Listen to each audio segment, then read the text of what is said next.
Stocks, let's move on to the currency markets where risk appetites are looking strong. Trish, so how are appetites looking so far with stocks up a fourth day running? Well, certainly it's going to be a very strong ending for risk appetite in currencies actually across the board globally, not just here in Asia.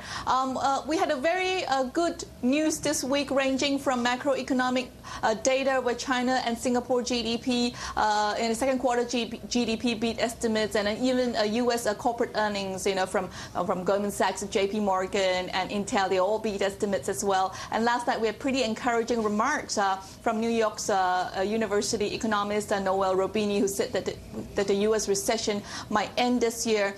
Treasury Geithner also indicated likewise, and even on economic data, jobless claims also cooperated yesterday, falling more than expected. So for the week, Asian currencies are up across the board, led of course by the very volatile Korean won, followed by Indonesia's rupiah as well, another strong bellwether of risk appetite there. The ADXY, which measures all the 10 Asian currencies, it's up about 0.5% so far this week, but it's only erasing gains of erasing last week's losses. So Kathy, we're simply back to where we started at the start of July. For the majors, the biggest winners have been the commodity currencies, and surprisingly, the loonie, the Canadian dollar, caught up this week with a 4% gain. Second biggest gainer was actually the Kiwi dollar, despite the Fitch ratings downgrade yesterday. Australian dollar also was the third biggest winner. Together with the Kiwi, they both rose about 3%. The sole loser, of course, was the yen and, of course, the dollar. Dollar index is down about 1.2% this week. It's the most since the week ending May 22nd. Kathy? Well, what about the risk traders are watching for that could check the gains in Asian currencies, particularly the commodity currencies you mentioned?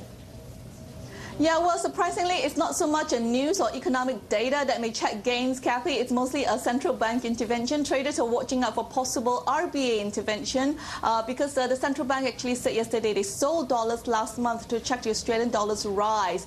Traders will try to work out where they might have sold the dollars at the estimating around 80 level, which is about where we are right now. And therefore, that's why we see the Australian dollar slightly weaker this morning as well. Kiwi dollar as well. Traders are saying the RBNZ has always voiced concerns about the extent of the strengthening Kiwi dollar, which might actually stall economic recovery. So they're watching out for possible central bank intervention there. Even the Singapore dollar is actually the only, the sole loser so far this morning, just down about 0.04%, actually very minor. But the traders are saying that Singapore Monetary Authority may actually come into stem any appreciation because the central bank just want the Singapore dollar to be on a competitive level to brace itself for the turnaround in external demand. The central bank did say yesterday also that the monetary policy of zero appreciation in the currency is appropriate, even in spite of beating the second quarter GDP forecast.